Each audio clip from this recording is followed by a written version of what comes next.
Hello welcome back to our channel. ఈరోజైతే మా ఇంటి బంగారం సినిమా గురించి మాట్లాడుకుందాం. ఎందుకంటే ఈ సినిమా 100 crores మార్క్ని రీచ్ అయింది. ఒక సినిమా 100 కోట్ల మార్క్ని రీచ్ అవ్వడం అంటే సాధారణ విషయం కాదు. అందులోనూ ఒక అమ్మాయి నిర్మాతగా ఉండి ఆమెనే ప్రధాన క్యారెక్టర్లో తీసిన సినిమా 100 crores దాటడం అనేది చాలా గర్వించదగ్గ విషయం అనమాట. ముందు అయితే సమంత గురించి ఒక చిన్న విషయం మాట్లాడుకుందాం. రాజ్ గారితో వివాహం అయిన తర్వాత సమంత గారు అన్నారంట రాజ్ గారితో, రాజ్ ఇంకా నేను ఈ సినిమాలు ఇవన్నీ పక్కన పెట్టేద్దాం అనుకుంటున్నాను, ఇంకేం తీయాలనుకోవట్లేదు సినిమాలు అని అన్నారంట. సో రాజ్ గారు ఒకటే మాట అన్నారంట, ఒక్క సినిమా తీయండి తర్వాత నేను మిమ్మల్ని అడగను అని. సో ఆ డిస్కషన్ తర్వాత వచ్చిన సినిమానే మా ఇంటి బంగారం. అందుకే సమంత ప్రాణం పెట్టి సినిమా తీసింది అని చెప్పుకోవచ్చు. అండ్ యాక్టింగ్, స్టార్డము, సమంతకి ఎలాగో కష్టపడే తత్వం ఇవన్నీ మా ఇంటి బంగారంకి ప్లస్ అయినాయి అనే చెప్పుకోవచ్చు. సో ఈరోజైతే టాలీవుడ్లో ఇదొక కొత్త చరిత్ర అని చెప్పుకోవచ్చు.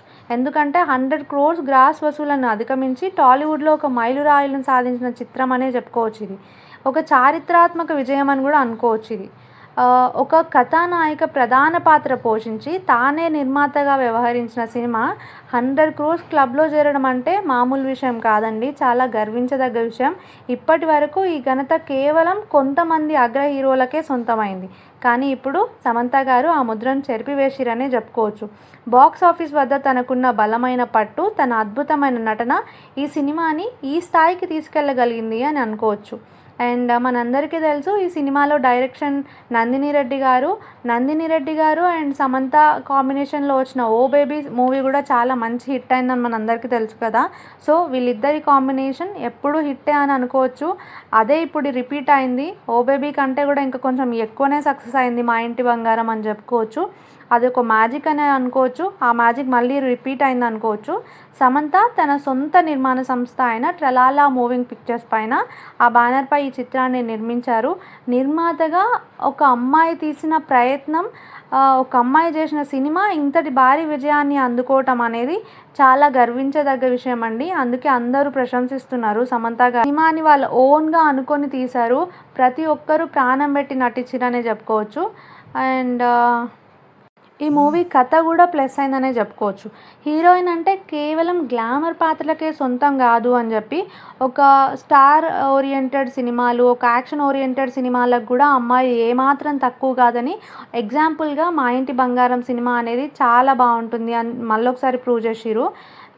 ఈ చిత్రం కేవలం గ్లామర్ పాత్రలకు పరిమితం కాకుండా ఒక సాధారణ మహిళ తన కుటుంబాన్ని కాపాడుకోవడానికి తన గతాన్ని ఎలా ఎదుర్కొంటుంది అని చాలా థ్రిల్లర్ మూవీగా తెరకెక్కించారు. కాబట్టి బలమైన కథ మరియు కథనం ఈ సినిమాకి ప్లస్ అయిందనే చెప్పుకోవచ్చు.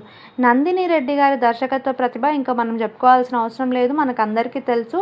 దర్శకురాలుగా నందిని రెడ్డి మహిళా భావోద్వేగాలను, యాక్షన్ సన్నివేశాలను అద్భుతంగా తెరకెక్కించగలుగుతారని ఆల్రెడీ మనం ఓ బేబీతో కూడా మనం చూసినాము. అందుకనే ప్రేక్షకులు చాలా ఆదరించిరు అని చెప్పుకోవచ్చు. సమంత స్టార్డమ్, నటన గురించి కూడా మనందరికీ తెలుసు. సమంత గారికి ఫ్యాన్ ఫాలోయింగ్ కూడా చాలా ఉంటుంది. అండ్ సమంత కెరీర్లలోనే అత్యుత్తమంగా నటించి ప్రాణం పెట్టిన సినిమా కాబట్టి తన నిర్మాణ సంస్థ అనే కాదు, తన కెరీర్లో అత్యుత్తమ నటనను కనబరిచిరు. ఆమెకున్న స్టార్డమ్ మరియు నటన పైన ప్రేక్షకులకు ఇంకా నమ్మకం పెంచిరు అనే చెప్పుకోవచ్చు. కేవలం ఇది పెద్ద పెద్ద ప్రమోషనల్ కూడా ఏం చేయలేరు ఈ సినిమాకి. కేవలం ఒక కుటుంబం నుంచి ఇంకొక కుటుంబం అంటే మౌత్ టాక్ ద్వారానే పబ్లిసిటీ వచ్చిందని చెప్పుకోవచ్చు. సో కంగ్రాచులేషన్స్ టు మా ఇంటి బంగారం టీమ్ అందరి.